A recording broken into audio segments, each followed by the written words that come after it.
Tumakbo ka na! Huwag kang lilingon! Parating na siya! Hindi kita iiwan dito, Rico. Papatayin ka niya. Bakit mo ipinagkakait sa nanay ang hapunan niya?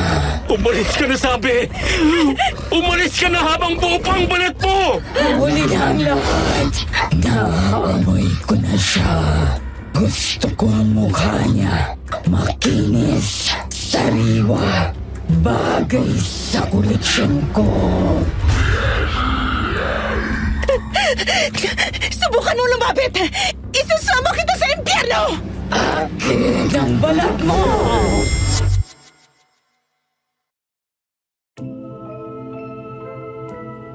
Mga katakip silim, naniniwala ba kayo sa mga kwento ng matatanda na ang mga aswang daw ay hindi sa gubat nakatira kundi namumuhay lang din ng normal sa tabi-tabi? Paano kung ang taong pinagkakatiwalaan mo ng puso mo, yung akala mong perfect partner na, ay may tinatago palang nakakakilabot na sikreto sa ilalim ng kanyang balat? Kapag nagkaharap na kayo ng katotohanan, ano ang pipiliin mo? Ang ligtas ng sarili mong buhay o ang ipaglaban ang pag-ibig sa isang halimaw na anumang oras ay pwedeng gutumin sa laman mo? Kung may sagot po kayo, paki-comment naman sa ibaba. Kung gusto ninyong malaman kung anong lagim ang natuklasan ko tungkol kay Rico at kung paano ako nakatakas, pakinggan ninyo ang kwentong ito hanggang dulo. Good day po, Sir Jupiter, at sa lahat ng solid takip-silim listeners saan man sa mundo. Itago niyo na lang po ako sa pangalang Ella, 28 years old. Isa po akong registered nurse sa Maynila. Nangyari po ang kwentong ito 3 years ago noong ma-assign ako sa isang liblib na probinsya para sa aking deployment. Noong mga panahong yun, punong-puno ako ng idealism. Gusto kong baguhin ang mundo. Gusto kong gamutin ang lahat ng may sakit. Tumakas ako sa Maynila dahil sa isang pagkakamali. Isang pasyenteng namatay sa mga kamay ko na hinding-hindi ko makalimutan. Akala ko sa probinsya makakahanap ako ng kapayapaan. Akala ko makakapagsimula ako ulit. Pero hindi ko inakala na sa probinsyang yun, ang sakit na gagamutin ko ay hindi nadadaan sa gamot, kundi sa orasyon, asin at matinding dasal. Ito ang kwento ng pag-ibig ko na nauwi sa bangungot.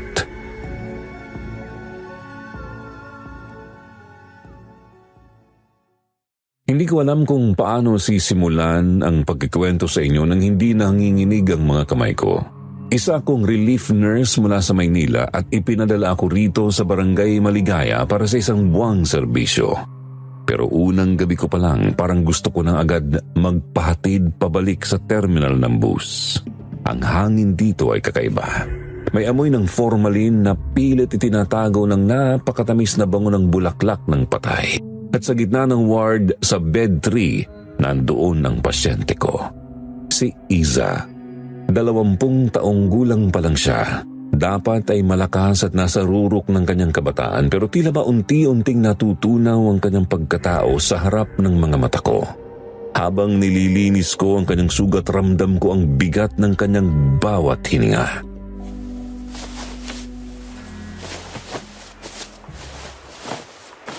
Konting tiis na lang, Isa. Alam ko mahirap pero kailangan ko linisin tong sugat mo para guminawa yung pakiramdam mo. Huwag ka malikot, ha?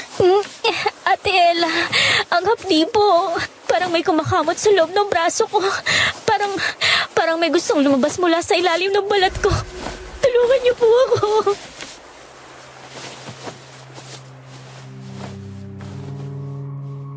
Nang tanggalin ko ang benda sa kanyang braso, napatidig ako at halos mapaatras. Ang nangingitim na balat ay hindi lang basta sugat, tila ba maluwag na tela ito na hindi na nakakabit sa kanyang mismong laman. Sa bawat paggalaw niya humihiwalay ang epidermis, parang plastik na dahan-dahan at marahas na tinutuklap. Nakita ko ang mga ugat niyang pumipintig pero may kasama itong pag-alon na hindi nanggagaling sa kanyang pulso.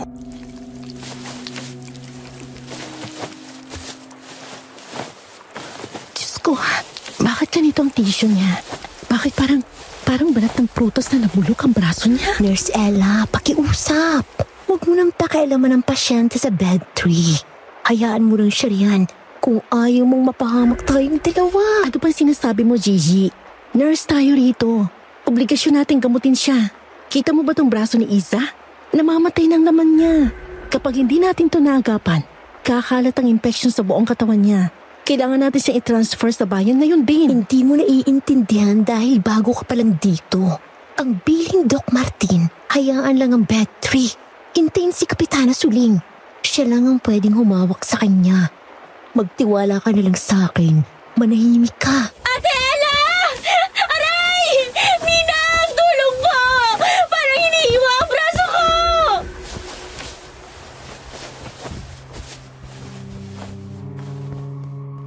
Sa gitna ng sigaw ni Iza, narinig ko ang mabibigat na yabag sa hallway. Isang tunog ng sapatos na walang kaamor-amor ang paghakbang. Lumingon ako at nakita ko ang resident doctor ng klinik.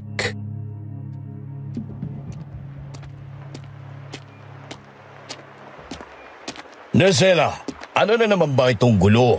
Sinabihan na kita kanina. Allergic reaction lang yan sa mga dumi sa gubat.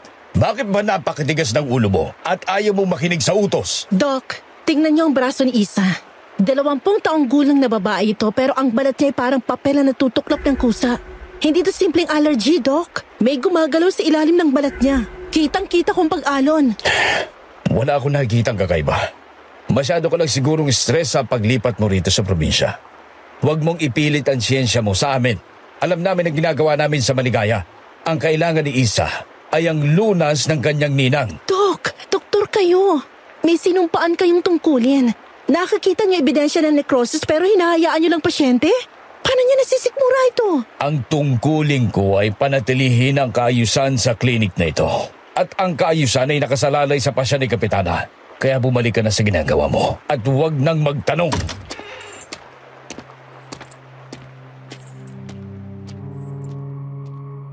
Napatigil kaming lahat nang bumukas ang pinto ng ward. Pumasok ang isang babaeng balot ng mamahaling ginto, si Kapitana Suling.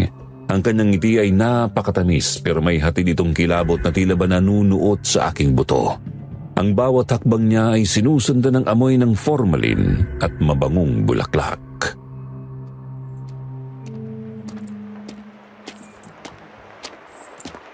Magandang gabi sa inyong lahat. Mukhang mainit ang pagtanggap niyo sa ating bagong nurse. Rinig ko ang pagtatalo niyo hanggang sa kalsada. Masyado yata kayong tensyonado. Kapitana Sulig, pasensya na po. Naninibago lang po itong si Nurse Ella sa mga kaso natin dito. Hindi niya pa alam ang kalakaran sa ating baryo. Iha, sa Maligaya, hindi lahat ng sakit ay nakukuha sa gamot o sa operasyon. Minsan, kailangan mo lang ng milagro. Kumusta ang inaanak kong si Isa? Handa ka na ba sa langis mo, anak? Opo, Ninang. Pakiusap po. Ang hapdi na po talaga. Parang tinutuklap ng malat ko sa katawan ko. Kapitana, kailangan niya ng antibiotic. Bilang nurse, babalaan ko kayo. Seryosong impeksyong ito. Baka mauwi ito sa sepsis kung hindi natin gagamutin ng tama. Langis lang ito, Iha. Katas sa mga ugat mula sa pinakamalalim na parte ng gubat. Tingnan mo kung paano tatahimik ang dalaga. Ang siyensya ay may limitasyon, pero ang kalikasan ay wala.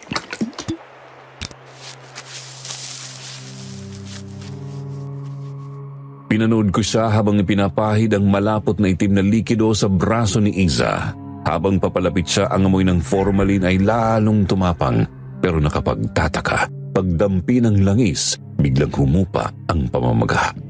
Ang nangingitim na balat ay tila ba naghilom ng kusa sa harap ng mga mata ko. Ang mga parasites na nakita kong gumagalaw ay tila natahimik.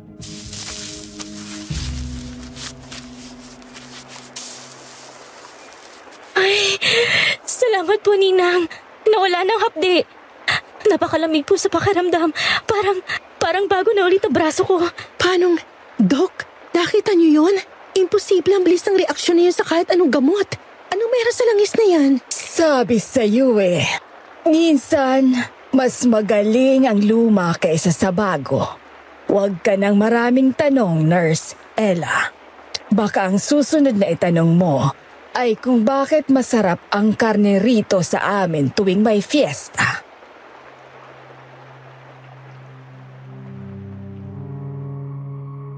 Pagkalis ni Kapitana Suling, bitbit ang kanyang tray, biglang tumahimik ang buong klinik. Pero hindi ito yung payapang katahimikan na nakasanayan ko sa Maynila. Para kaming mga hayop na nagpapakiramdaman sa dilim. Sinundan ko si Doc Martin sa kanyang opisina. Hindi ako papayag na matapos ang gabi nang hindi na sinasagot ang mga katanungan ko.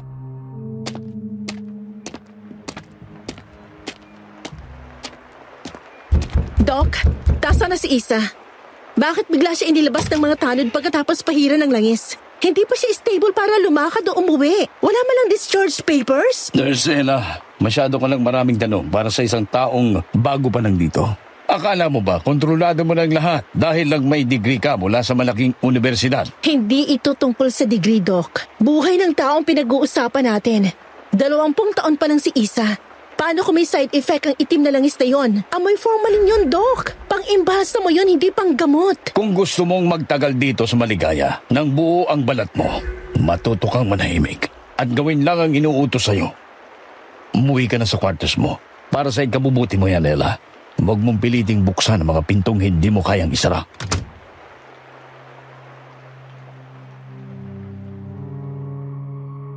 Naiwan akong nakatayo sa hallway, nanginginig sa galit at takot. May mali talaga sa lugar na ito. Sa bawat sulok, parang may mga matang nakamasid sa akin. Ang bawat anino ay tila ba gumagalaw.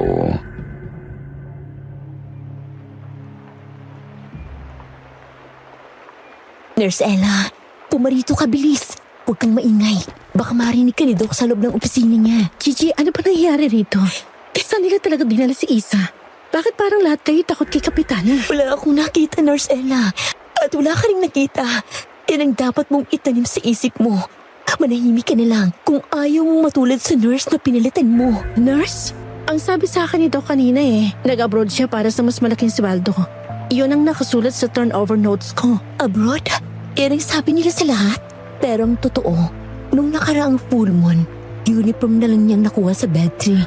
Walang katawan, walang dugo. Yung uniform lang niya na parang hinubad niya lang ito ng maayos bago siya naglaho. Walang bakas ng paghihirap, Ella.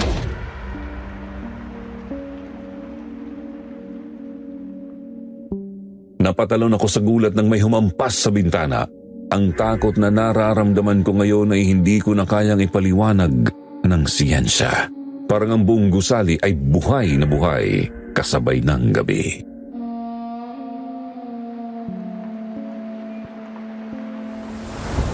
Oh, Diyos ko. Sinasabi ko na sa iyo, Ella. Huwag kang lalapit sa bintana. Pumasok na tayo sa quarters. Ngayon din. Ano yun, Gigi? May nakita kong anino. Hindi yung sanga ng puno. Sigurado ako. May humampas na palad sa salamin. Huwag mo nang alamin. Utang na loob, Nurse Ella. Makinig ka naman sa akin kahit ngayon lang. Nagsisimula na sila. Nararamdaman mo ba yung lamig? Hindi yan galing sa ulan. Ha? Bakit tayo magtatago? May mga pasyente tayo sa loob. Si Isa nasa na siya?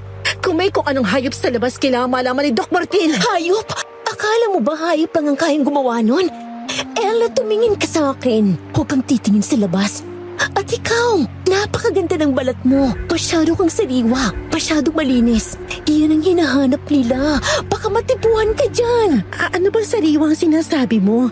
Bakit pa parang balat ang pinag-uusapan niyo rito simula nang dumating ako? Ano bang meron sa balat ko na wala sa inyo? Dahil kami mga taga rito, matatanda ng mga balat namin. Tuyot na sa formalin. Pero ikaw, galing ka sa Maynila.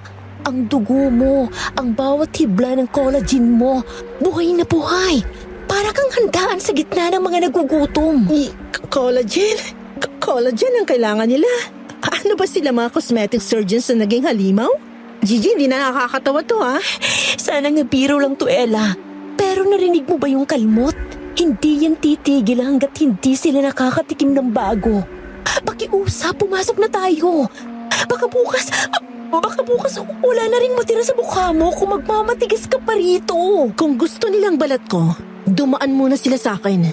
Pero bago yon, sasabihin mo sa akin. Ano ba talaga sila? Tao ba sila? Basta dalian mo na, Ella. Parang awa mo na. Sa bawat sinasabi mo, Gigi, lalong bumibigat ang hangin eh.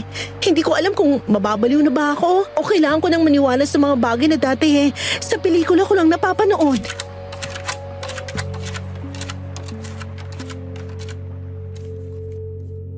Napatigil ako. Ang tunog ay nagmumula sa bintana sa likod ng station. Dahan-dahan kong iniharap ang aking flashlight. Doon, sa kabila ng salamin, may nakita akong mukha. Isang mukha na walang balat. Puro hilaw na muscle at puting ugat ang nakikita ko. Ang kanyang mga mata ay nanlilisik, tila ba naghahanap ng butas para makapasok. Anong nilalang yan? Sa isang iglap naglaho ang nilalang nang magbukas ang ilaw sa hallway. Doon ko nakita si Doc Martin, nakatayo sa dulo, malamig ang tingin sa akin.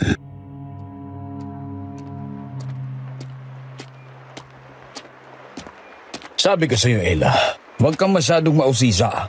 Ang nakita mo ay hindi guni-guni. Ang nakita mo ay katotohanan ng maligaya na pilit naming tinatago sa mga tulad niyong dayo. Matulog ka na bago ka patuluyan nilang maamoy.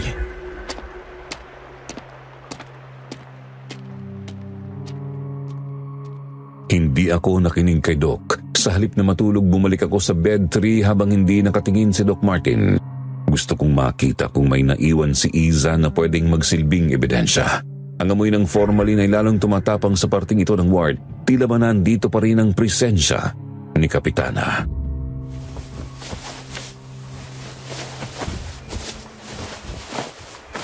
Wala na talaga siya rito. Pero bakit amoy bulaklak ng patay ang punda ng una niya? Bakit parang lumalamig ang paligid dito sa kama niya?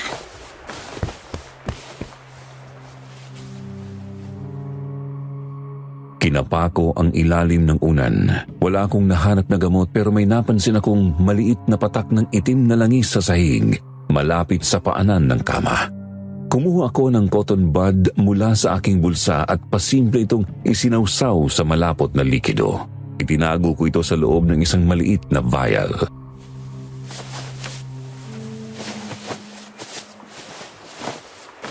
Hindi ako papayag na maging susunod na uniform na lang matitira rito. Malalaman ko rin ang totoo kahit anong itago niyo sa akin. Science versus alamat. Tinitiyak ko sa inyo. Lalabas ang katotohanan.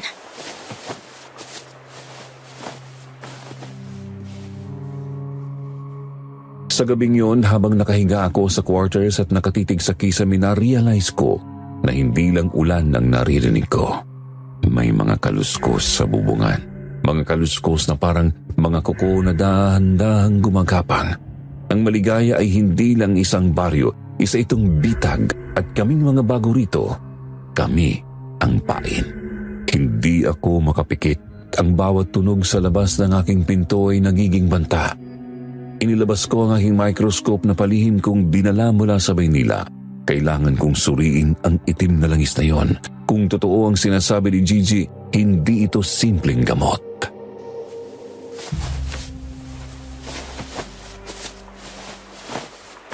Okay, Ella.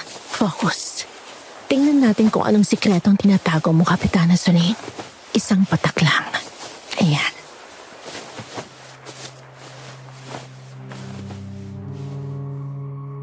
Itinapat ko ang aking mata sa lens. Sa umpisa, blurred ang lahat. Pero nang inadjust ko ang focus, nanigas ang buong katawan ko. Hindi ito katas ng halaman. Ang nakikita ko ay mga buhay na selula. Pero hindi ito normal. May mga maliliit na nilalang na hugis uod na mabilis na kumakain sa mga red blood cells. Nilalamon nila ang buhay sa loob ng bawat patak.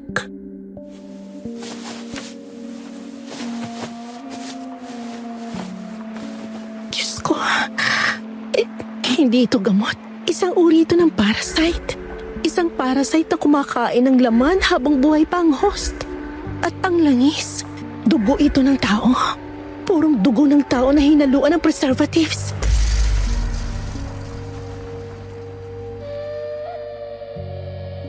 Biglang namatay ang ilaw sa loob ng quarters. Ang tanging liwanag na natira ay ang mula sa aking maliit na flashlight.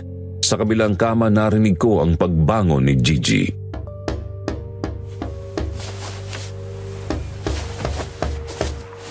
Ella, narinig mo ba yun? May kumatok sa bintana ko, pero nasa second floor tayo. Gigi, tumahimik ka.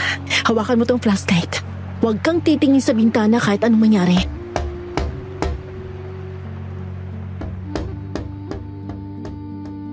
Alam ko kung bakit amoy formalin ng buong baryo. Hindi nila ginagamot ang mga tao. Pinipreserba nila ang mga ito para sa isang bagay na mas matindi pa sa kamatayan.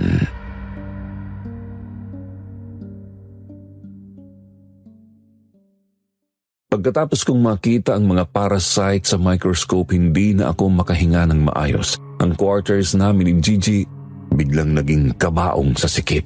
Hindi ko na inisip ang panganib. Kailangan kong kumprontahin si Doc Martin o kung sino man ang nananatili sa labas. Bitbit ang aking flashlight, lumabas ako patungo sa main gate ng clinic. Ang ulan ay tumila na, pero ang lamig na naiwan nito ay nanunuot hanggang sa aking mga buto. Doon sa tapat ng naglalakihang rehas may nakatayo, isang anino na tila ba bahagi na ng kadiliman.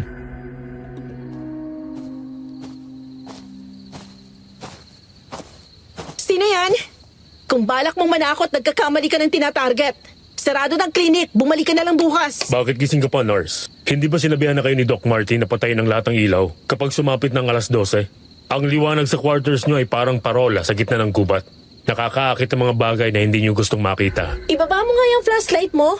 Sino ka ba para utusan kami sa sarili naming quarters? At anong parola? Microscope lang gamit ko.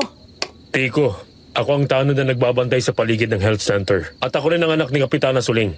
Kaya kung ako sa'yo, nurse, makikinig ka sa mga babala ko kung gusto mo pang makitang sumikat ang araw bukas.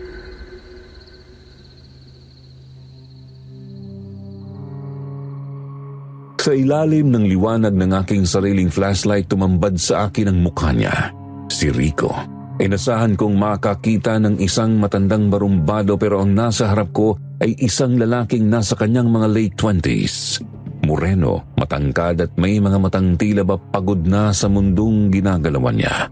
Pero may kakaiba sa kanya. Ang kanyang balat ay tila ba sobrang kinis, parang porselana na hindi natural para sa isang lalaking nagtatrabaho sa labas.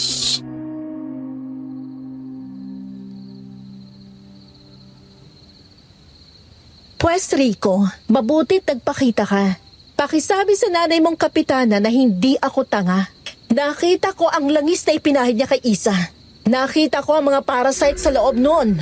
Anong klaseng laso na pinapakain niyo sa mga tao rito sa Maligaya? At nasan si Isa? Isa? Wala na siya rito. Dinala na siya sa lugar ng pagbabago. At wag mong tatawaging laso ng langis na yon. Yun ang nagpapanatili sa kanyang balat na buo. Sa ngayon. Lugar ng pagbabago? Anong kalokohan yan? 20 taon pa lang ang dalaga, Rico. May pamilya siya. May pangarap. Paano niya nasisikmurang gawin siyang parang laboratory rat para sa mga eksperimento ni Kapitana? Akala mo ba gusto namin to? Sa tingin mo ba ay madaling makita mga kaibigan mo na unti-unting nawawala ang sarili nilang balat? Nurse ka, Ella. Alam mo ang science, di ba? Pero ang science mo ay walang laban sa gutom na nagmumula sa ugat ng baryong ito. Sabihin mo sa akin ang totoo. Bakit amoy formalin ang buong paligid? Bakit si Doc Martin tiko mabibig? Natatakot ba kayo kay Kapitana? Hindi lang si nanay ang dapat mong katakutan. Ang buong gubat na nakapaligid sa atin, punong-puno yan ng mga nilalang na di mo alam. Mga nilalang na tinalikuran na ang kanilang pagkatao, kapalit ang panibagong buhay. At ikaw, Ella, masyado kang maingay. Masyado kang mausisa. Yan ang papatay sa'yo rito. Ibig mong sabihin, mga aswang? Yun ba ang tawag niyo sa sarili niyo? Tawagin mo kami kung anong gusto mo. Pero ang katotohanan ay simple lang. Kailangan namin ng balat para mabuhay. At ang balat mo ay napakaganda, Ella. Sariwa, walang peklat. Ramdam ko ang daloy ng dugo mo mula rito sa kinatatayuan ko. Huwag ka lalapit sa akin. Isusumbong ko kayo sa mga otoridad sa bayan. Hindi kayo makakaligtas sa batas. Ang batas dito sa Maligaya ay sinanay. Walang pulis na papasok dito nang hindi niya pinapayagan. Kaya pakinggan mo ako ng mabuti, nurse. Umalis ka na rito. Bukas na bukas din. Sumakay ka sa unang jeep na dadaan sa kanto. At bakit mo ako tinutulungan? Hindi ba't anak ka ni Kapitana? Dahil sawang-sawa na ako sa amoy ng formalin at nabubulok na karne. Dahil minsan, gusto ko ring makakita ng isang taong hindi kabilang sa sumpa na to na makakalabas ng buo ang pagkatao. Huwag mong hintayin ang full moon, Ella. Dahil kapag lumabas na ang bilog na buwan, kahit ako, hindi na kita kayang protektahan.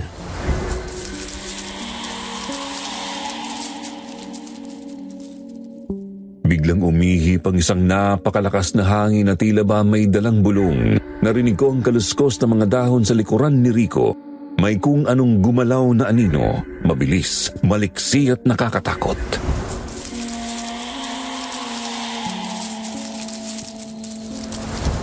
Pumasok ka na sa loob. Ngayon na, huwag mong lilingunin ang anumang maririnig mo sa likod mo. Ilak mo ang pinto at huwag kang magbubukas kahit sinong kumatok. Rico, ano yun? May nakita akong gumalaw sa dilim. Parang tao na gumagapang sa puno. Takbo, Ella! Takbo!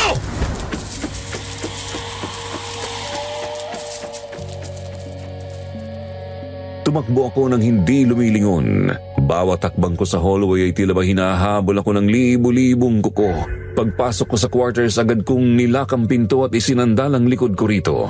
Ang puso ko ay parang sasabog sa bilis ng tibok. Sa kabilang kama nakita ko si Gigi na nakaupo, nakabalot ng kumot at umiiyak ng tahimik.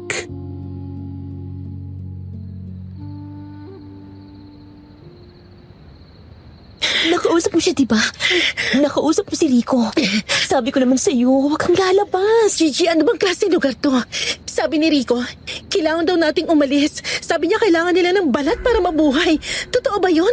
Totoo bang mga aswang sila? Bakit laging maraming stock ng formalin si Doc Martin sa supply room? Hindi yun para sa mga specimen, Ella. Para yun sa kanila. Para hindi agad mabulok ang mga balat na kinuha nila sa mga biktima nila. Silang mga skinners. At si Doc Martin, bakit siya tumutulong? Paano niya nasisikmura ang lahat ng ito? Dahil takot din siya. Dahil nang dumating siya rito 10 taon ang nakakaraan, nakita niya kung paano balatan ng kanyang asawa sa harap mismo ng kanyang mga mata. Ang pananatili niya rito at ang pagtulong niya kay Kapitanang naging kabayaran para hindi siya ang susunod. Diyos ko, isang buong baryo ng mga biktima talimo. At si Isa, siya ba ang susunod na papatayin? Si Isa, 20 taon na. Sa edad niyang yun, ang kanyang balat ang pinaka-ideal para kay Kapitana. Matibay, bata, sariwa. Yun ang gagamitin ni Kapitana para sa kanyang sarili sa darating na kapistahan. Hindi ako papayag. Kung kailangan kaladkarin ko si Isa palabas ng baryon to, gagawin ko. Hindi mo kaya, Ella. Wala kang laban sa kanila. Tingnan mong bintana. Nakikita mo bang mga anino? Binabantayan na nila tayo. Naaamoy na nila ang takot mo.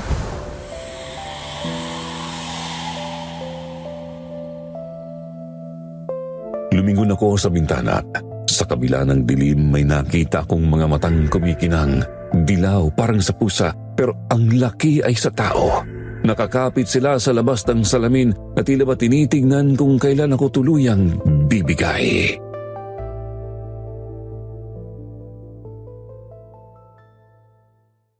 May kung anong nagtulak sa akin na pumunta sa dulo ng hallway. Sa likod ng supply room, may nakita kong isang pinto na palaging nakalak.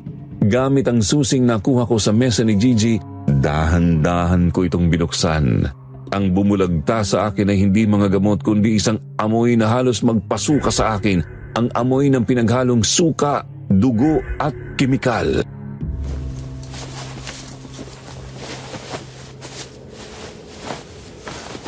Ano to? Bakit may mga dambuhan ng garapon dito sa ilalim?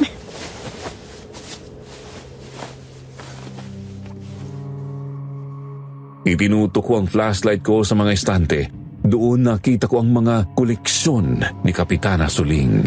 Hindi ito mga lamang loob. Ang bawat garapon ay naglalaman ng mga balat ng tao, buo mula ulo hanggang paa na nakababad sa kulay itim na langis. May mga label ang bawat isa, ang pinakabago, Isa Reserved.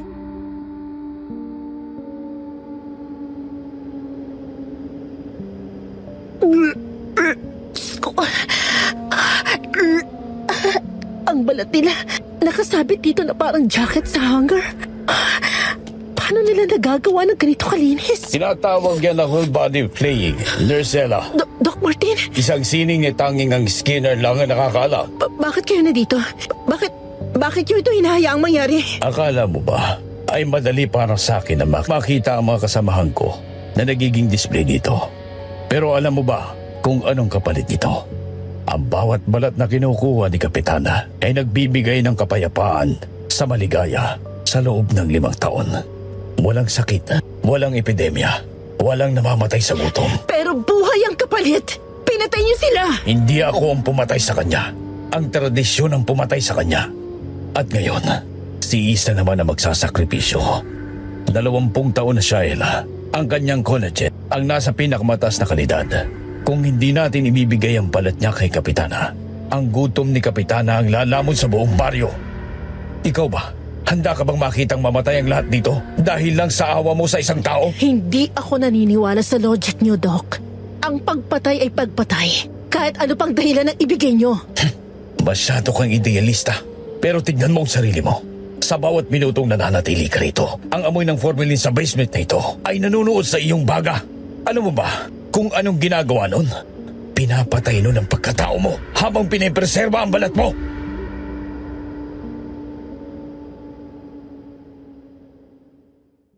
Hindi ako nakatulog hanggang sa sumikat ang araw.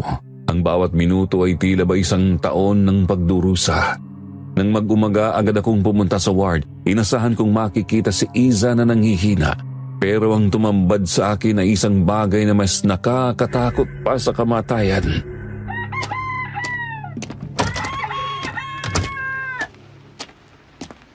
Isa? Bakit nakatayo ka na? Magandang umaga po, Nurse Ella.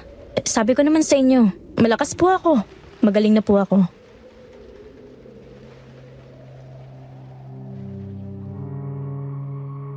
Nakaupo si Iza sa kama, suot ang kanyang hospital gown. Pero may kakaiba sa kanya.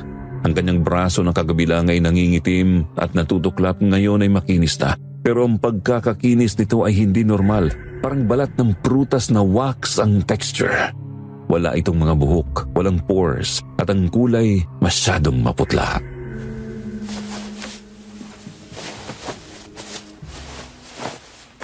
Wala ka ng lagnat. Pero bakit ang lamig mo pa rin? Isa, tingnan mo braso mo. Paano to gumaling ng ganun kabilis? Binigyan ako ni Ninang ng bagong lakas. Ang langis na yun. Ang sarap sa pakiramdam. Ate Ella, bakit po kayo nanginginig? Dapat po ay matuwa kayo para sa akin. Kailangan na nating umalis dito, Isa. Ngayon na, tutulungan kitang makalabas. Hindi to normal na paggaling. Niloloko ka lang nila. Bakit po tayo aalis? Masarap po rito. Inaalagaan nila ako. At alam niyo po ba? Gutom na po ako. Sobrang gutom. Isa, nasasaktan ako. Bitiwan mo braso ko. Ang ganda ng balat niyo, Ate Ella. Ang bango. Parang ang sarap hawakan. At dumihin. Darcela, bitiwan mo ang pasyente. Nakita mo namang nagpapahinga siya. Doc, tingnan niyo si Isa. Ibang kilos niya at ang balat niya, hindi ito sa... Sabi ko sa'yo, manahimik ka. Isa, sumama ka na sa amin. May inihandang espesyal na pagkain si Kapitana Suling para sa'yo sa kanyang bahay. Opo, Doc. Gutom na po talaga ako.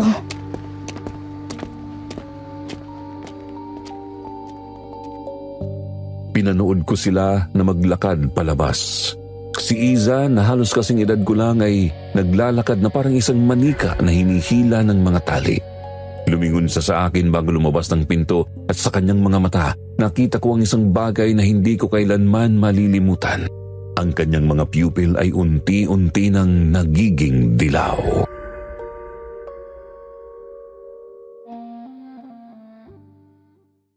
Naiwan akong mag-isa sa ward, nanginginig. Alam ko na ang susunod na mangyayari. Kung hindi ako kikilos, si Iza ang magiging unang biktima sa darating na full moon at ako ang susunod. Kinuha ko ang aking bag. Kailangan kong hanapin si Rico. Siya lang ang tanging pag-asa ko para makalabas dito ng buhay.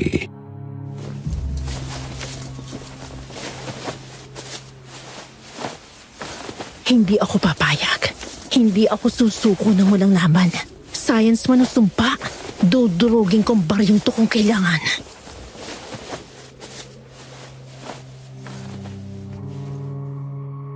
Hinihingal ako habang inilalagay ang aking mga gamit sa bag. Alam ko na ang sikreto ng basement. Alam ko na ang balak nila kay Isa. Pero bago ako makalabas, hinarangan ako ni Gigi. Ang kanyang mga mata ay namumula sa kakaiyak.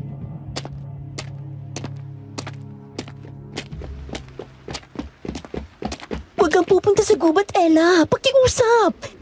Kapag nakita ka nila doon, wala nang makakapagligtas sa'yo. Kailangan kong hanapin si Rico, Gigi. Siya lang ang tanging tao rito na may konsensya pa. At kailangan natin iligtas si Isa. Nakita kong pangalan niya sa garapon. Hindi mo siya maililigtas. Dahil si Isa mismong humiling nito. Ano? Anong sinasabi mo? Ang pamilya ni Isa ay baon sa utang kay Kapitana. Ang tanging paraan para mabuhay ang mga kapatid niya ay ang ibenta ang kanyang balat. Yun ang dahilan kung bakit hindi siya lumalaban. Yun ang dahilan kung bakit tinanggap niyang langis. Ang bawat Skinner dito sa Maligaya ay may kwento ng pagsasakripisyo. Kahit si Rico, Ella. Pagsasakripisyo? Ang tawag doon exploitation. Ginagamit ni Kapitana kahirapan niyo para manatili siyang maganda at bata. At anong gusto mong gawin namin? Lumaban sa isang nilalang na hindi namamatay sa bala? Sa isang nilalang na kayang talupan ang mukha mo sa loob ng 5 segundo? Mas mabuti nang mawala ng isang balat kaysa mawala ng buong pamilya. Kaya niyo bang sikmuraing makita si Isa naglalakad na parang hilaw na karne? Pagkatapos nito? Hindi mo maintindihan dahil hindi ikaw nakatira rito. Pero sige, kung gusto mong magpakahero, gawin mo. Pero tandaan mo, Ella, kapag pumasok ka sa gubat na yan, hindi lang si Kapitan ang kalaban mo. Ang gutom ng Maligaya ay nakatitig na sa iyo.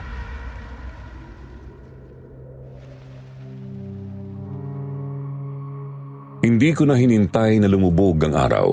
Alam ko na kapag sumapit ang dilim, ang barangay Maligaya ay nagiging isang malaking bitag na walang labasan. Bitbit ang aking bag na puno ng mga kemikal na kinuha ko sa supply room, lumabas ako sa likod ng health center. Nakita ko si Rico na mabilis na naglalakad patungo sa masukal na bahagi ng gubat. May dala siyang malaking sako na tila ba may mabigat na laman. Hindi ko alam kung saan ako kumukuha ng lakas ng loob pero sinundan ko siya. Ang bawat hakbang ko ay puno ng pag-iingat, pilit na hindi gumagawa ng ingay sa ibabaw ng mga tuyong sanga.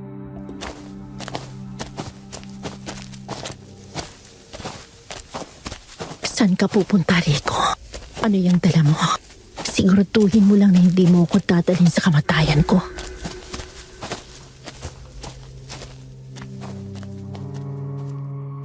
Habang palalim kami ng palalim sa gubat, ang amoy ng formalin ay unti-unting napapalitan ng amoy ng malansang dugo at nabubulok na karne. Huminto si Rico sa tapat ng isang malaking puno ng balete. Ang mga ugat nito ay parang mga dambuhalang galamay na nakabaon sa lupa. Ibinaba niya ang sako at doon ko nakita ang paggalaw nito.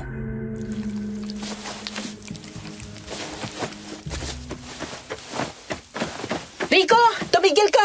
Ano yung nasa loob ng sako na yan? Si Isa ba yan? Narcela, anong ginagawa mo rito? Di ba sinabi ko na sa'yo na sumakay ka na sa jeep paalis ng baryo? Bakit ba napakatigas ng ulo mo? Hindi ako aalis hanggat hindi mo sinasabi sa akin ang totoo. Nakita ko si Isa kanina sa ward, Rico. Iba na siya. Ang balat niya, ang mga mata niya. Anong ginawa niyo sa kanya? At yung sako na yan, ano yan? Hinaan mong boses mo. May mga scout si nanay sa paligid. Kung marinig ka nila, hindi na kita maililigtas. Basura lang to, Ella. Mga tira-tirang balat na hindi na kailangan. Itatapon ko lang to sa bangin. Tira-tirang balat? Diyos ko, Rico, tao ang mga yan. Paano mo nasisikmura itapon sila na parang basura lang? Ikaw bang gumagawa nito? Ikaw bang nagtatapyas sa kanila? Hindi ako ang mamamatay tao rito. Ginagawa ko lang ang tungkulin ko para hindi magkagulo sa baryo. Kung hindi ko itatapon ng mga to, ang amoy nito ang hihila sa mga Skinner na mas gutom pa kaysa kay nanay. Skinner, sabi mo kagabi kailangan niyo ng balat para mabuhay. Pero si Isa, 20 taon pa lang siya. Bakit siyang pinili? Bakit kailangan siyang maging biktima? Dahil ang balat ng isang 20 anyos na babae ang pinakamatibay, Ella. Mas sariwa ang collagen. Mas mabilis kumapit sa laman ng mga tulad namin. Si Isa ay hindi lang basta biktima. Ginagawa siyang sisidlan ni nanay para sa kanyang sarili. Balak niyang kunin ang balat ni Isa para magamit niya sa susunod na 10 taon. Gagamitin niyang balat ni Isa?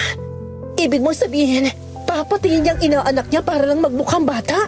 Napaka-demonyo niyo! Sabi ko sa'yo, hindi ako kabilang sa kanila. Ipinanganak lang akong anak niya. Pero hindi ko matatanggap ang ginagawa niya. Rico, sandali lang. Bakit mo ito ginagawa? Sabi mo anak ka ni Kapitana, bakit mo ako tinutulungan? Bakit mo itinatay ang buhay mo para sa isang estrangherang tulad ko? Dahil nung makita kita sa klinik, nakita kong sarili ko 10 taon nang nakakalipas. Bago ako naging ganito, bago nila ako binigyan ng bagong anyo. Anong ibig mo sabihin? Ipinanganak ka naman ganito, di ba? Sabi mo, balat ito ng iba. Hindi. Tao ako, Ella.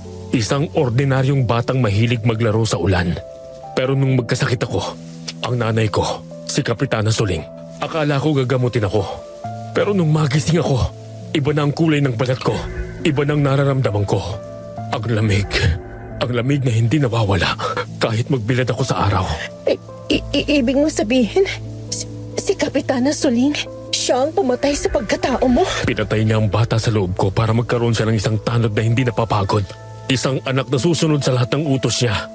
Pero nung makita kitang nag-aalaga kay Isa, naramdaman ko ulit yung init. Yung init ng isang nurse na totoong may pakialam. Ella, ayokong mawala yun sa mundo. Maraming salamat, Rico. Hahanapan kita ng lunas sa Manila. Pangako yan. Wala nang lunas para sa mga tulad ko, Ella. Ang tanging lunas na lang ay ang mamatay ng may dangal. Kaya nga pinapaalis kita, Ella. Dahil sa full moon, pagkatapos ni Isa, ikaw nang susunod. Ang balat ng isang babaeng taga-syudad na kasing ganda mo, yan ang pinaka-premyo sa kapistahan bukas. Hindi. Hindi ako papayag. May dala ako lason, Rico. Kumuha ako ng purong formaldehyde at acid sa klinik. Kung ang mga skinner ay raw muscle sa ilalim ng balat, ang mga chemical na to ang susunog sa kanila. Tutulungan mo ako. Itatambang natin sila bago pa nila makuha si Isa. Acid? Formalin? Akala mo ba sapat na yan? Ang mga skinner ay mabilis, Ella. Bago mo pa mabuksan ang bote na yan, natanggal na nila ang mga kamay mo. Eh di turuan mo ako. Sabihin mo sa akin kung anong kahinaan nila. May puso pa ba sila? Humihinga ba sila? O baka naman kailangan lang silang tagtarin. Ang puso namin ay nasa ilalim ng kaliwang bahagi ng tadyang. Pero napakaliit nito. Ang tanging paraan para mapatay ang isang skinner ay ang patigasin ang kanyang laman bago siya makapag-regenerate. Ang formalin mo, baka uubra yan kung may babaon mo to diretso sa puso. Pero kailangan mo ng pagkakataon. Namin? Sabi mo kanina nila. Bakit ngayon namin ang gamit mo? Rico, sumagot ka. Isa ka rin ba sa kanila? Pakiramdaman mo ang kamay ko, Ella. Malamig, diba? Kahit gaano kainit ang panahon, ang balat ko ay parang yelo. Dahil ang suot ko ngayon ay hindi ang balat na ipinanganak sa akin. 7 taon nang nakakalipas nung kinuha ni nanay ang orihinal kong balat dahil nasira ito sa apoy. Simula noon, nabubuhay ako sa balat ng iba. Diyos ko, pati sarili mong balat kinuha niya? Ano klaseng ina siya? Isang ina na gustong manatiling perpekto ang kanyang pamilya. Kaya pakiusap, Ella. Bago pa mawala ang huling bahagi ng pagkatao ko, umalis ka na. Ayokong makita kang nakahiga sa mesa ni nanay. Ayokong makita ang balat mo na isasabit sa likod ng pintuan namin. Tumahimik ka. Nandito na sila. Ano yun, Rico? May nakita ko anino sa itaas. Huwag kang gagalaw. Huwag kang hihinga. Scout yan ni nanay. Naghahanap sila ng handa para sa ritual mamayang gabi. Napapikit ako ng mariin. Ramdam ko ang lamig ng katawan ni Rico na nakadikit sa akin. Sa tapat namin sa kabilang bahagi ng puno, may bumaba mula sa itaas. Isang nilalang na tila ba tao pero ang bawat galaw ay parang gagamba. Wala siyang suot na damit at ang kanyang balat, Diyos ko, ang balat niya ay nakalaylay, parang suot na basahan na sobrang laki. Naamoy ko ang kanyang hininga, amoy bulok na karne. Rico, ano yun? Bakit gano'n ang itsura niya? Yan ang isang skinner na hindi naagapan ng pagkakabit ng balat. Nabubulok na ang kanyang suot, kaya kailangan niyang kumuha ng bago. At naamoy niya tayo. Naamoy niyang takot mo, Ella. Huminto ang nilalang sa harap ng aming pinagtataguan. Ang bawat tunog ay parang humihiwa sa aking kaluluwa. Huwag kang hihinga para hindi ka niya maramdaman.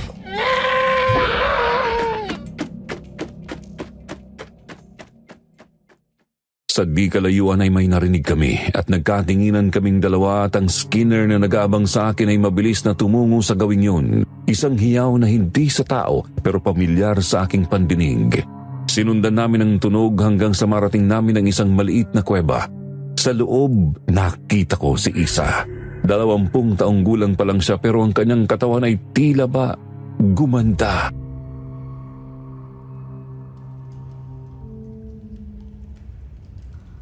Nina, bakit po ganito? Bakit po parang ang sikip na ng balat ko? Parang sasabog ang dibdib ko. Hinga ng malalim, Isa. Ang iyong lumang balat ay nagiging maliit na para sa iyong tunay na anyo. Kailangan na nating tulungan ang iyong katawan na lumabas.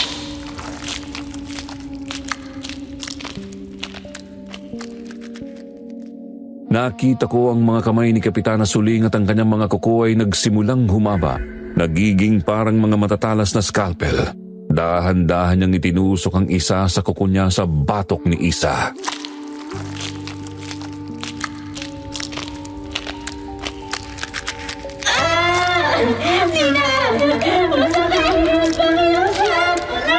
Tiis lang, anak. Isipin mo ang iyong pamilya. Isipin mo ang kagandahang idudulot mo sa akin.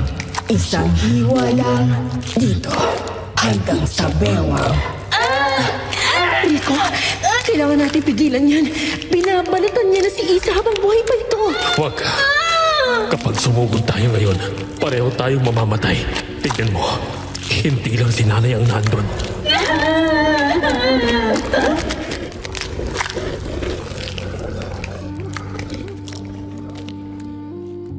Sa mga anino ng kuweba, lumitaw ang iba pang mga nilalang, mga Skinner na walang balat, nakapalibot kay Isa, naghihintay ng mga tira-tirang laman na itatapon ni Kapitana.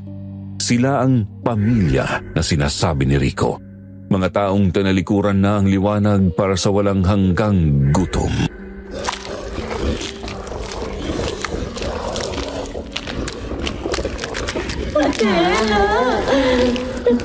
Nasaan po kayo? Tulungan niyo po.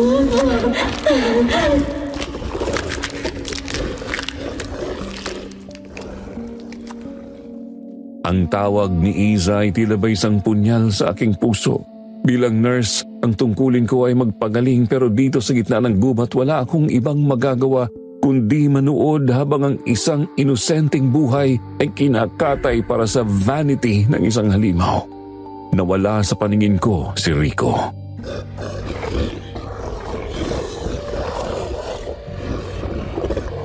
Nagsisimula na sila. Takbo! Takbo, Ella! Nakarating ako sa klinik na hirap sa pagakbang at kulang na lang gumapang ako sa sahig. Mabilis kong nilak ang pinto nang makapasok ako. Nanginginig ang buong katawan ko sa takot. Ang gubat na yun may mga nilalang na hindi ko akalaing totoo at hindi lang sila basta kwentong alamat. Totoo pala talaga sila. At si Rico, iniligtas niya ako laban sa kanila. Gigi, nasan ka? Kailangan natin maganda. Nandiyan na sila. Niela, saan ka ba galing? Kanina pa may kumakatok sa bintana. At si Isa, kinuha na siya ni Kapitana Suling. Dinala siya sa bahay niya sa kabilang kalsada. Alam ko na, Gigi. Alam ko na kung anong mangyayari sa kanya. Maglabas ka ng lahat ng bote ng alcohol at lason dito. Hindi tayo papayag na matapos ng gabi na hindi lumalaban. Anong gagawin natin? Papatayin nila tayo, Ella! Hindi! Kung mauuna tayong pumatay sa kanila. Gigi, makinig ka sa akin. Ang mga Skinner ay may kahinaan at gagamitin natin ang bawat patak ng kemikal na to para protektahan ang ating mga sarili. Habang inihahanda ko ang mga bote ng acid, narinig ko ang isang tunog sa labas ng pinto. Isang marahang katok. Nurse Ella, iha, gising ka pa ba? May nakalimutan akong sabihin sa'yo tungkol sa ating fiesta bukas. Buksan mo ang pinto. May dala akong espesyal na pagkain para sa'yo. Huwag kang magbubukas, Gigi. Manatili ka sa likod ko. Nakatayo ako sa likod ng pinto, hawak ang isang bote ng purong formaldehyde. Ang kabilang kamay ko ay nanginginig habang nakahawak sa braso ni Gigi. Sa labas, ang boses ni Kapitana Suling ay napakakalmado. Pero alam ko ang nasa likod ng boses na yon. Alam ko na ang kanyang pakay. Nurse Ella, iha, alam kong gising ka pa. Naamoy ko ang pawis mo hanggang dito sa labas. Buksan mo ang pinto. May dala akong mainit na sabaw para sa inyo ni Gigi. Masama ang nagpapalipas ng gutom sa ganitong oras. Hindi kami gutom, Kapitana.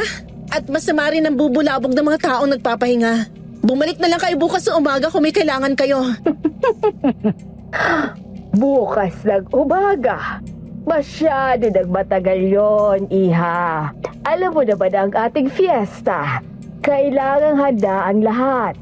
Si Isa, ang inaanak ko, tapos na ang kanyang gamutan. Gusto ka niyang makita. Gusto niya magpasalamat sa pag-aalaga mo sa kanya. Nasaan si Isa? Ibalik niyo siya rito sa klinik. Pasensya na po pero hindi pa siya pwedeng lumabas. Huwag mo na siyang hanapin, Nurse Ella. Maayos na ang kanyang kalagayan. Sa katunayan, napakaganda na ng kanyang bagong balat.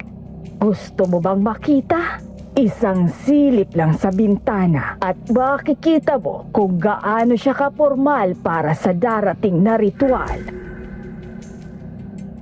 Lumingon ako kay Gigi. Umiling siya ng mabilis. Ang kanyang mga mata ay puno ng luha pero hindi ko napigilan ang sarili ko. Dahan-dahan akong lumapit sa bintana at hinawi ang kurtina ng bahagya. Dahil sa liwanag ng langit na nagmula sa kidlat ay nakita ko sa ilalim ng puno ng akasya sa labas ng klinik si Isa. Nakatayo siya ng tuwid pero ang kanyang ulo ay nakatagilid sa isang anggulong hindi natural. Ang kanyang balat ay tila ba nakabalot ng plastik na kumikinang sa ulan at ang kanyang mga mata wala na itong puti, puro dilaw na lang nakikita ko. Anong ginawa niyo sa kanya? Isa, tumakbo ka! Layuan mo sila! Ate Ella, halika na po rito. Ang sarap ng pakiramdam. Hindi na po ako nasasaktan. Gusto ko na rin po kayong makitang ganito. Gusto ko na rin hawakan ang balat niyo. Hindi si Isa yan! Isang halimaw na ang nasa labas! Tama ka, Iha. Hindi na siya ang mahinang dalaga na nakilala mo. Siya na ang aming bagong sisidlan. At ikaw ang susunod na magiging bahagi ng aking koleksyon. Buksan mo na ang pinto, Nurse Ella. Huwag mo nang pahirapan ang sarili mo. Biglang gumuho ang pinto. Hindi na ito si Kapitana Suling na nakita ko kanina. Ang kanyang mukha ay tila ba natutunaw. Ang balat sa kanyang pisngi ay nakalaylay na parang lumang basahan. Hinablot ko si Gigi at tumakbo kami patungo sa hallway. Takbo, Gigi! Huwag ka lilingon! Sa supply room tayo! Doon tayo magkukulong! Hindi tayo makakaligtas, Ella! Nandiyan na sila! Naririnig ko mga kuko nila sa dingding! Sa gitna ng dilim ng hallway, biglang may humablot sa aking braso. Akala ko ay katapusan ko na pero ang lamig ng kamay na yon pamilyar sa akin. Dito, sa dulo ng pasilyo. Dalian nyo! Rico! Akala ko iniwan mo na ako sa gubat! Wala nang oras para sa paliwanag. Nahanap na nila ang amoy nyo. Si nanay, hindi na siya makakapaghintay hanggang bukas. Gusto niya na ang balat mo ngayon din. Rico! Bakit mo ipinagkakaisa nanay ang hapunan niya? Hindi ba't sabi ko sa'yo, kailangan natin ng bago? Ang balat ng nurse na yan, napakakinis, napakasariwa. Bagay na bagay sa koleksyon ko para sa ating anibersaryo. Ella, tumakbo ka na. Dalhin mo si Gigi sa likod ng health center. May butas dun sa bakod. Huwag kayong hihinto hanggat hindi nyo nararating ang kalsada. Hindi kita iiwan dito, Rico. Papatayin ka niya. Anak ka niya pero wala siyang awa. Umalis ka na, sabi. Umalis ka na habang buo pang balat mo. Pakiramdaman mo ang paligid. Hindi lang siya nandito. Ang buong pamilya ng mga Skinner. Nasa bubungan na sila. Tumingala ako at nakita ko ang kisame na dahan-dahang bumubuka. May mga daliri, mahahaba at matatalas na kuko ang sumisilip sa mga siwang. Ang amoy ng formalin ay naging nakakasuka. Huli na ang lahat. Naaamoy ko na siya. Gusto ko ang mukha niya. Gusto kong damahin ang bawat hibla ng kanyang balat habang mainit pa ang kanyang dugo. Subukan mo lumapit, Kapitana! Isasama kita sa impyerno! May dala akong acid! Susunugin kong bawat hibla ng laban mo! Akin ang balat mo! Nakapasok kami ni Gigi at Rico sa supply room. Ito ang pinakaligtas na lugar dahil gawa sa simento ang mga dingding at bakal ang pinto. Pero sa labas naririnig namin ang kalmot ng mga kuko sa metal. Magpapakamatay na lang ako! Ayokong mabalatan ng buhay! Ella, saksakan mo na lang ako ng pampatulog pag-iusap! Magpakatatag ka, Gigi! Hindi tayo mamamatay rito! Rico, ano plano? Hindi tayo pwede manatili rito habang buhay. Mauubusan tayo ng hangin. May isang paraan. Ang mga skinner, ang balat nila ay sensitibo sa matatapang na kemikal. Kaya kami gumagamit ng formalin ay para patigasin ang tissue. Pero ang acid ay tutunawin ng pandikit na humahawak sa balat namin sa aming laman. Ibig mong sabihin, kung matatapunan ko si Kapitana ng purong muriatic acid o formaldehyde, matutuklap ang balat niya ng kusa? Higit pa ron, dahil wala siyang sariling balat sa ilalim. Ang hangin mismong susunog sa kanyang hilaw na laman. Magiging parang abo siya sa loob ng ilang minuto. Pero kailangan niyo siyang tamaan ng direkta sa mukha at dibdib. Gagawin ko. Gigi, tulungan mo akong i-mix tong mga bote. Kailangan natin ng mas matapang na konsentrasyon. Matapang ka talaga, nurse. Sayang at sa ganitong parang tayo nagkakilala. Kung hindi lang ako ganito, baka naisayaw pa kita sa plaza. Magagawa mo pa yan, Rico. Pagkatapos ito, aalis tayong lahat dito. Dadalhin kita sa Manila. May mga doktor doon na makakatulong sa'yo. Hindi na, Ella. Ang balat ko, nararamdaman ko ng pagkasira nito. Ang sumpa ni nanay ay nasa dugo ko na.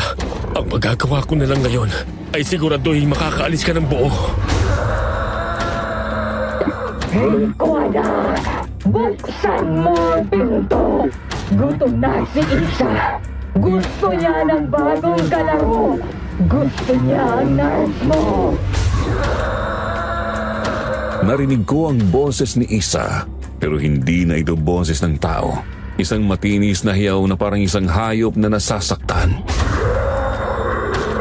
Ate Ella! Halika! Halika na! Masarap pong bagong balat. Hindi na po mainit. Halika na! Handa na mga bote. Sa bilang ng 3, bubuksan natin ang pinto. Rico, kailangan mo siyang hawakan para hindi siya makaiwas. Gagawin ko kahit ito lang huling magawa ko bilang tao. Nakatitig ako sa bakal na pinto na dahan-dahang nayuyukot sa bawat hampas mula sa labas. Ramdam ko ang lamig ng pawis na dumadaloy sa aking likod. Hawak ko ang 2 bote ng pinaghalong muriatic acid at formaldehyde. Ang aking huling sandata laban sa mga halimaw na walang balat. Sa tabi ko, si Rico ay nakahanda na. Ang kanyang mga mata ay puno ng determinasyong pumatay o mamatay.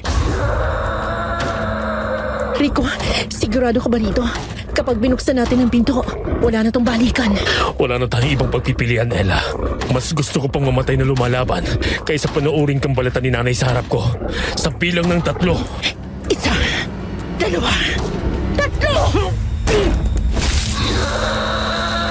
Sa pagbukas ng pinto, tumambad sa amin ang isang imaheng kailanman ay hindi ko malilimutan. Si Kapitana Suling. Hindi na siya ang kagalang-galang na opisyal ng barangay. Ang balat sa kanyang mukha ay nakalawit na parang punit na maskara. Pinapakita ang hilaw at mapulang laman sa ilalim.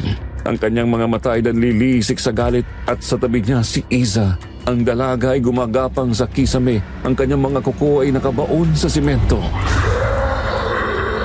Rico! Pinili mo ang nurse na ito kaysa sa sarili mong dugo! Akala mo ba ay may liligtas mo siya? Subukan mo lumapit! Isasama kita sa impyerno! Ibinalibag ko ang unang bote sa direksyon ni Kapitana Suling. Tumama ito sa kanyang dibdib at nabasag. Agad na bumula ang kanyang katawan. Isang nakakabinging tili ang kumawala sa kanyang lalamunan habang ang usok ay nagmumula sa kanyang hilaw na laman.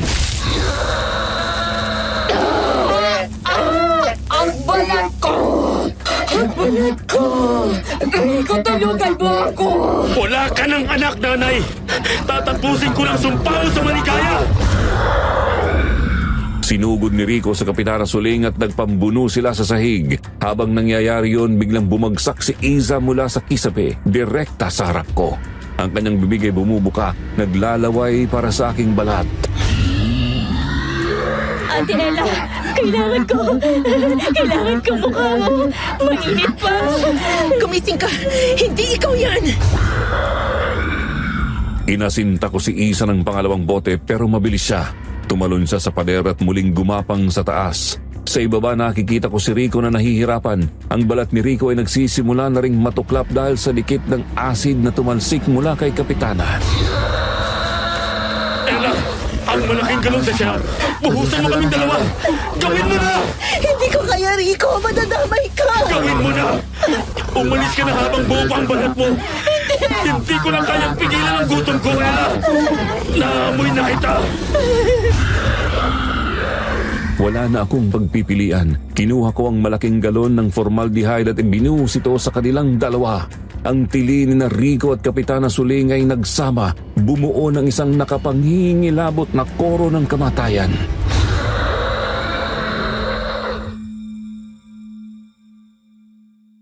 Nakita ko kung paano manigas ang kanilang laman. Tila ba nagiging bato sila sa gitna ng hallway.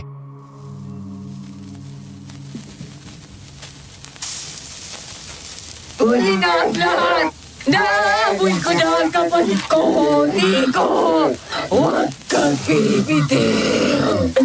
Tina! Masakit pa! Ayaw ko na po maging ganito!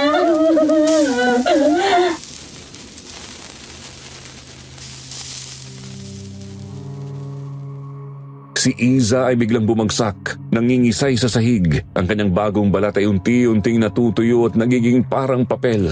Hinablot ko si Gigi na nakatago sa likod ng shelf.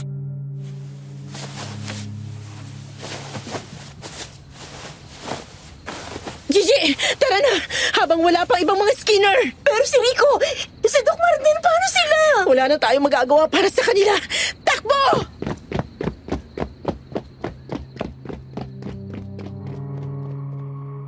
Pumasok kami sa opisina ni Doc Martin para dumaan sa bintana pero napatigil ako. Nakaupo si Doc Martin sa kanyang mesa, hawak ang isang litrato ng kanyang asawa. May hawak siyang baril sa kanyang kanang kamay.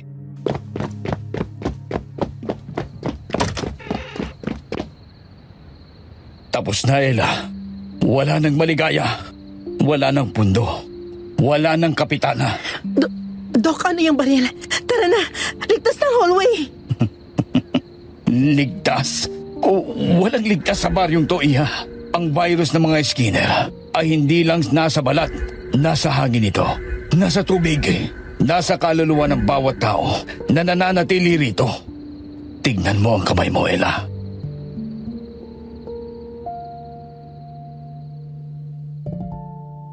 Tiningnan ko ang mga kamay ko.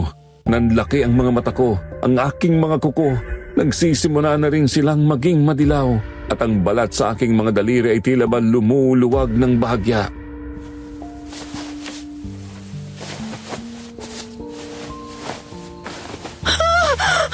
Hindi! Hindi maaari! Hindi ako nasugatan! Hindi ako napahiran! Naamoy mo ang formalin, di ba? Nalanghap mo ang katas ng uod. Habang nililinis mo si Isa, sapat na yon para simulan ang proseso. Sabi ko sa iyo, Ella, wala nakakalabas dito ng buo. Patawad, Nursela.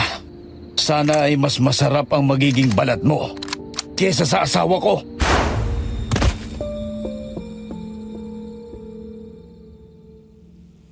Hindi ko na inisip ang sinabi ni Doc Martin. Hinila ko si Gigi palabas ng opisina.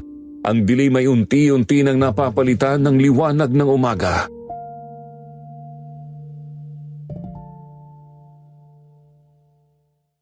Ang katahimikan sa labas pagkatapos ng mga hiyaw ni na Kapitana Suling ay mas nakakabingi kaysa sa gulo kanina.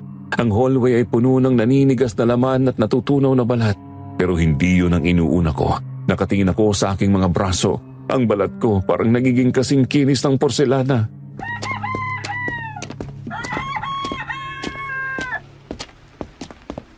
Nursela, bakit mo tinititigil ang mga kamay mo? May sugat ka ba? Napahiran ka ba ng dugo nila? Hindi ko alam, Gigi. Pero nararamdaman kong init sa ilalim ng balat ko. Parang may gustong kumawala. Sabihin mo sa akin ang totoo, Gigi. Ano pang hindi niyo sinasabi tungkol sa sumpa ng mga Skinner?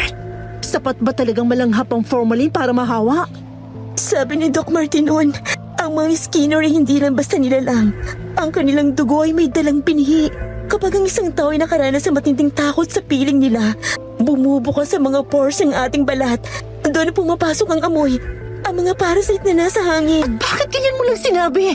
Bakit hinayaan niyo ako lumapit kay Isa? 20 taon na siya, Gigi. Mas mabilis ang sirkulasyon ng dugo niya. Mas mabilis kumalat ang parasite. Dahil akala ko'y malakas ka. Akala ko hindi ka tatablan dahil taga Maynila ka. Pero tingnan mo, ang mga mata mo, Ella. Nagsisimula nang maging madilaw ang paligid ng iyong mga pupil. Hindi ito maaari. Science ang pinunta ko rito. Medisinang dala ko. Paano ang isang tulad ko'y magiging biktima ng isang alamat na hindi ko malang pinaniwalaan sa umpisa?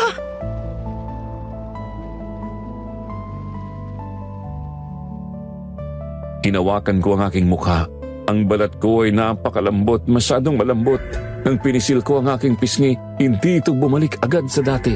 Naiwan ang marka ng aking mga daliri na tila ba gawa sa clay ang aking mukha.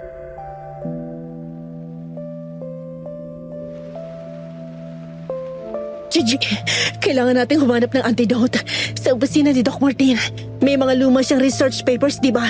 May nabanggit pa siyang paraan para pigilan ng shedding. Ang tanging paraan lang naman nila ang formalin para patigasin ang tissue.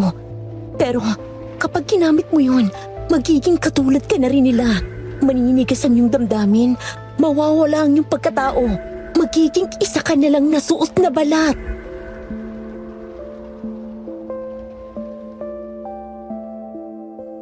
Parang isang museum ng kilabot ang paligid. Sa gitna nakita ko ang dalawang figura na magkayakap. Si Rico at sa Kapitana Suling. Nanigas na sila.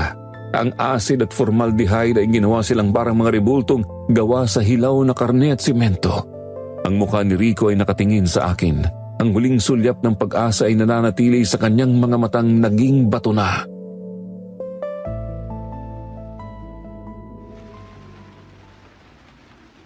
Patawad, Rico.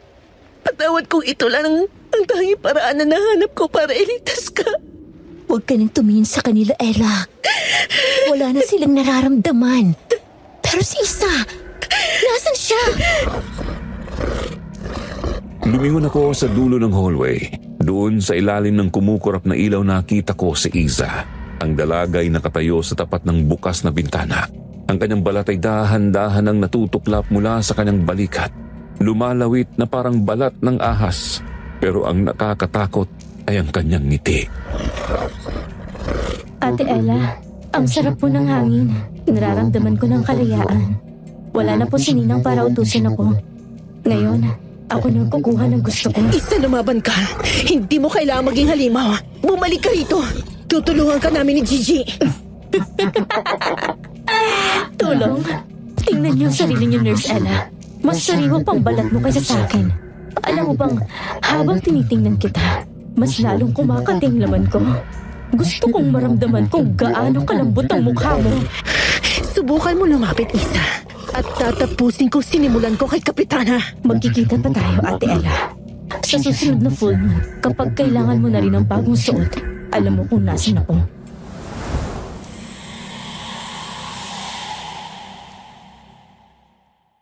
Naglaho si Isa sa gitna ng kagubatan. Ang bilis niya ay hindi pang tao. Naiwan kaming dalawa ni Gigi sa gitna ng mga bangkay. Ang bawat segundo ay tinabalalong nagpapabigat sa aking katawan. Ang pangangati sa aking lieg ay nagsisimula na. Isang matinding kati na parang may libo-libong langgam na gumagapang sa ilalim ng aking balat. Pumasok kami sa opisina ni Doc Martin. Ang amoy ng pulbura mula sa kanyang pagpapakamatay ay nananatili pa rin sa hangin. Hindi ko siya tiningnan. Diretso ako sa kanyang cabinet. Kailangan ko ng sagot. Kailangan ko ng kahit anong makapagpapaliwanag kung bakit ang aking kuko ay dahan-dahang humihiwalay sa aking mga daliri.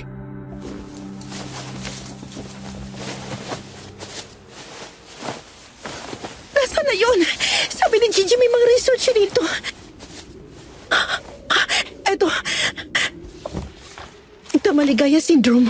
Biological shedding and parasitic integration.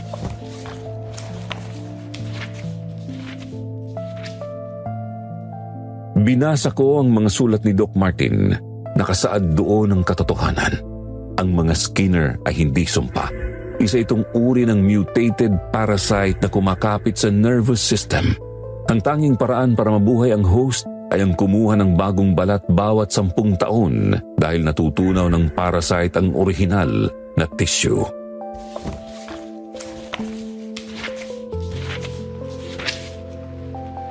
Patient Zero.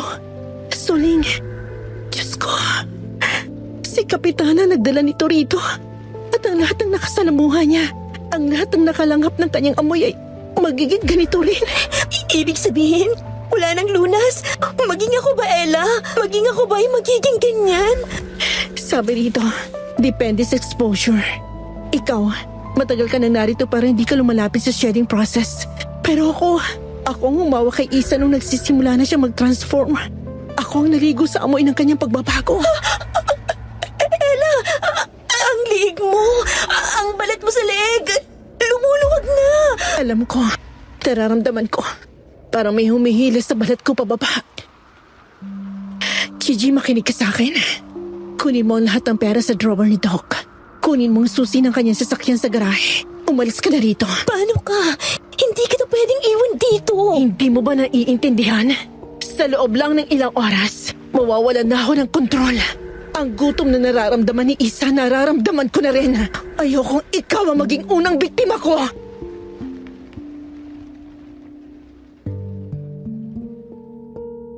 Nakatitig ako sa bangkay ni Doc Martin.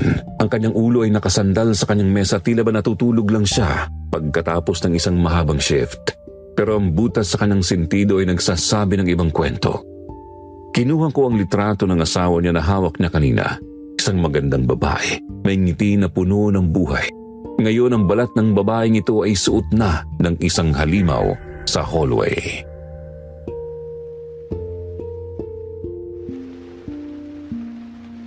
Doc, bakit hindi kayo lumaban? Bakit mas pinili niyong ganitong katapusan? Ella, tara na. Baka may iba pa mga skinner na paparating. Narinig nilang putok ng baril. Sandali lang, Gigi. Tingnan mo to.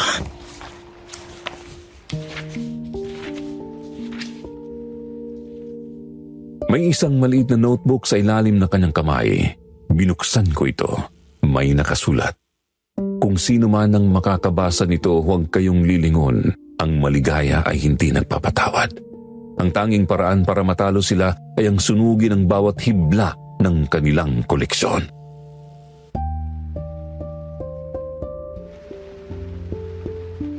Ang koleksyon, ang basement.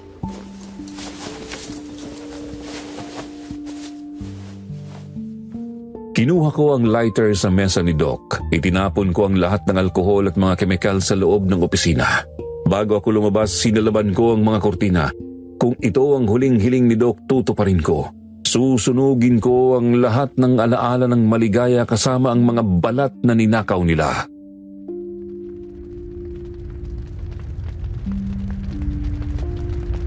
Paalam, Doc Martin. Salamat sa huling babala.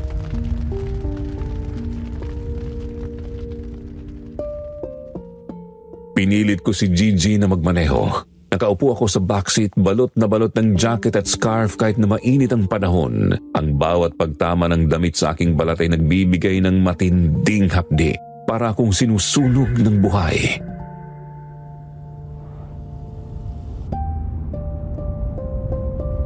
Bilisan mo, Gigi. Malayo pa bang bayan? Malapit na, Ella. Nakikita ko na mga ilaw ng terminal. Anong gagawin mo pagdating natin doon? Paano ka sasakay ng bus ang ganyan ang itsura mo?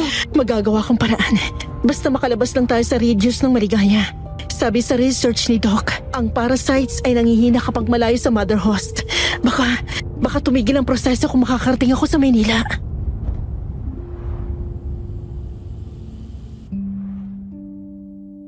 Pero sa loob-loob ko alam kong nagsisinungaling ako. Nararamdaman ko ang pagpintig sa aking batok. Nararamdaman ko ang galaw ng mga uod sa loob ng aking dugo. Hindi sila nanghihina. Mas lalo silang nagagalit sa paglayo ko. Nakatingin ako sa labas ng bintana habang dahan-dahang nilalamon ng distansya ang arko ng barangay Maligaya. Ang sikat ng araw ay sumisilip na sa mga bundok. Nagbibigay ng peking pag-asa sa isang mundong iniwan ko ng duguan. Sa loob ng bus ang lahat ay tila ba normal. May isang alay na yakap ang kanyang bayong, isang lalaking naka-headset na mahimbing ang tulog, at isang bata sa sa kabilang row na payapang sumususo sa kanyang bote. Walang sino man sa kanila ang may kamalay-malay na sa tabi nila sa upuang kinalalagyan ko ay may isang halimaw na pilit itinatago ang kanyang pangil.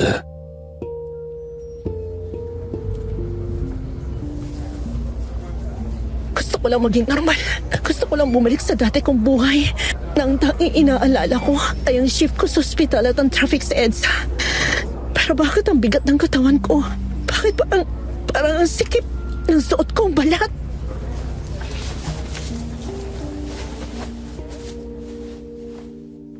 Kinuha ko ang aking maliit na salamin sa loob ng bag. Nanginginig ang aking mga daliri habang binubuksan ito. Tiningnan ko ang aking mukha. Makinis pa rin, sariwa. Ang bawat kurba ng aking pisngi ay tilabag gawa sa porselana. Pero nung itapat ko ang salamin sa aking mga mata, napatigil ako. Ang mga pupil ko, may bahid na sila ng tilaw. Isang kulay na hindi nanggagaling sa liwanag, kundi sa isang gutom na nagmumula sa kailaliman ng aking sikmura.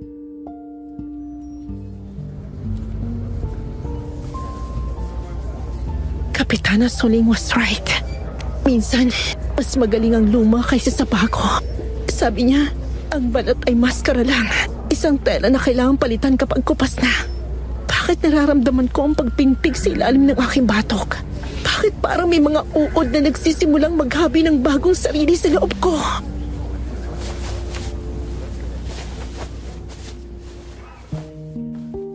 Napahawak ako sa aking leeg. Nararamdaman ko ang pag-alon sa ilalim ng aking dermis. Parang may kung anong nilalang na pilit na gustong lumabas, gustong huminga, gustong kumain. Tumingin ako sa katabi kong pasahero, isang dalaga, marahil nasa 20 anyos din kagaya ni Iza. Ang kanyang balat ay napakaputi, napakakinis, walang kahit isang peklat.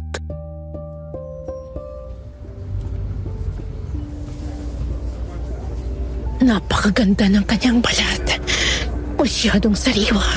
Kung haplosin ko ang kanyang pisngi, marahil ay madaling itong matutuklap. Isang hiwa lang, mula batok hanggang baywang. At magkakaroon ako ng bagong suot para sa susunod na full moon. Hindi. Ano tong iniisip ko? Tawa ko, nurse ako. Tungkulin ko magligtas, hindi ang pumatay.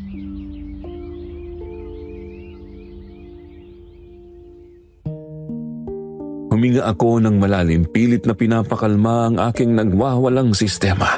Pero nang lumingon ang dalaga sa akin dahil sa pagkagulat sa preno, nakita ko ang refleksyon ko sa kanyang mga mata. Hindi na ako si Nurse Ella. Ang nakita ko ay isang anino, isang Skinner na nagtatago sa likod ng isang magandang mukha.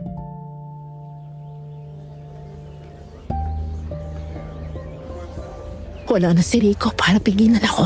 Wala na si Doc Martin para balsamuhin ang aking konsensya. Ngayon, kailangan ko na rin matutong mabuhay sa paraang itinuro ni Kapitana. Ang maligaya ay hindi ko lang iniwan. Dinala ko ito sa loob ng aking katawan.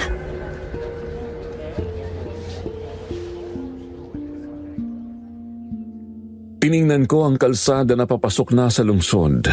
Ang mga ilaw ng Maynila ay tila ba naghihintay sa akin. Isang malaking gubat na puno ng mga sariwang balat.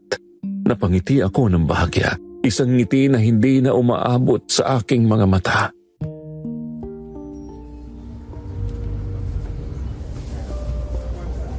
Malapit ang full moon at kailangan ko na maganda ng aking koleksyon. Patawad Maynila, pero gutom na ako.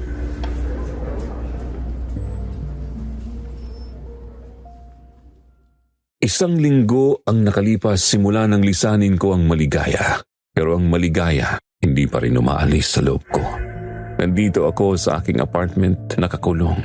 Ang sala ko ay naging mistulang laboratorio. Ang amoy ng formalin ay humahalo sa amoy ng alcohol at sulfur. Hindi ako pwedeng maging katulad ni Kapitana Suling. Hindi ako pwedeng maging isang halimaw na nagnanakaw ng balat ng iba.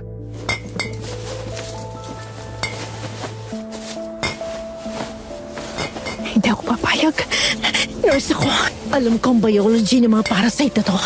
Kung kaya silang patigasin ng formalin, kaya ko rin silang patayin gamit ang tamang konsentrasyon ng acid at sulfur.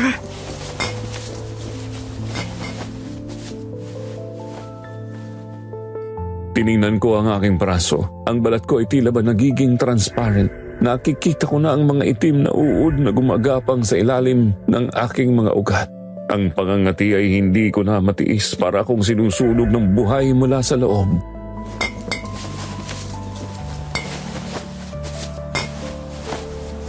Focus, Ella. Sulfur, 10%. Alcohol, 70%.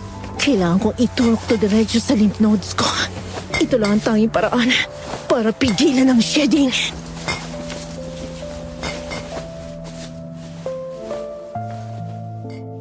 Hinubad ko ang aking robe. Sa harap ng malaking salamin nakita ko ang aking likod. Ang zipper-like slit sa aking batok ay bumukas na ng 3 pulgada. Ang hilaw na rosas na laman ay sumisilip na. Nakakasuka, nakakatakot.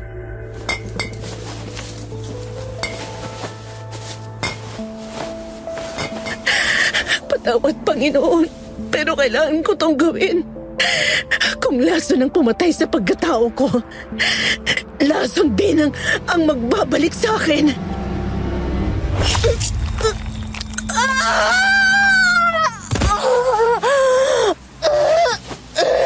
Diyos ko, ang hapdi. Parang asidong dumadaloy sa mga ugat ko.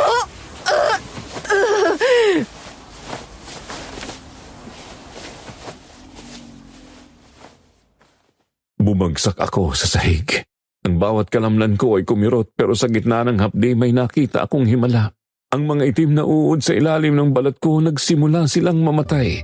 Nakita ko silang naninigas at natunaw sa loob ng aking mga ugat.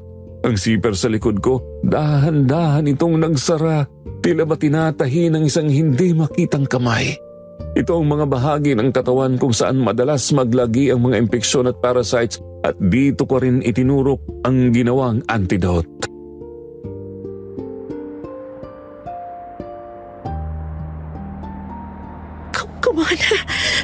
Gumana ang antidote. Ang pangangati, nawawala na. Pero alam ko hindi ito permanente.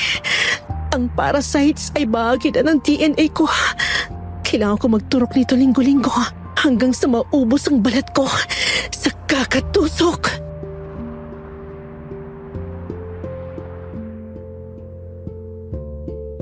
Nakabalik na ako sa ospital. Ang aking mukha ay makinis, pero hindi dahil sa sumpa kundi dahil sa kemikal na sumusunog sa aking mga pores. Ang bawat hakbang ko ay may kasamang hapdi, pero mas gusto ko na ito kaysa sa maging halimaw. Lumapit ako sa isang pasyente na mahimbing na natutulog.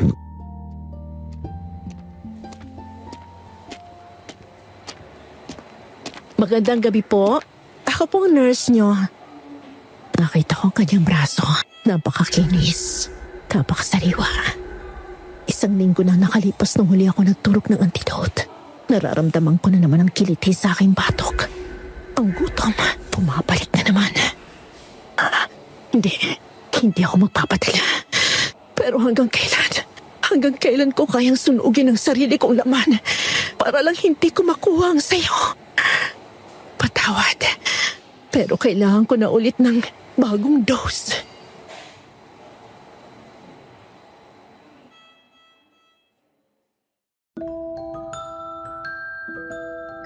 Sa patuloy na paggawa ng paraan para gamutin ang sarili ko, unti-unti natutunan kong labanan ang sumpa.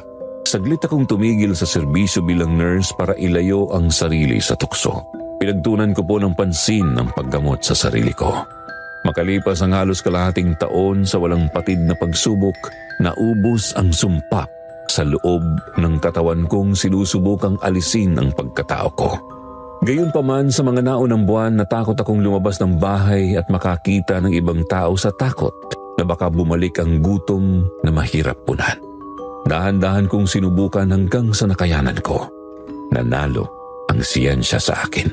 Ang karanasang yon ay habang buhay kong dadalhin at natutunan kong hindi ka man makahanap ng ibang kakampi sa paligid mo. Mahalagang paniwalaan mo ang sarili mong kakayanan para magapi ang mga bagay na kinakatakutan mo. Kahit yun pa ay ang sarili mo. Hanggang dito na lamang po ang aking kwento at maraming salamat sa inyong pakikinig. Hanggang sa muli.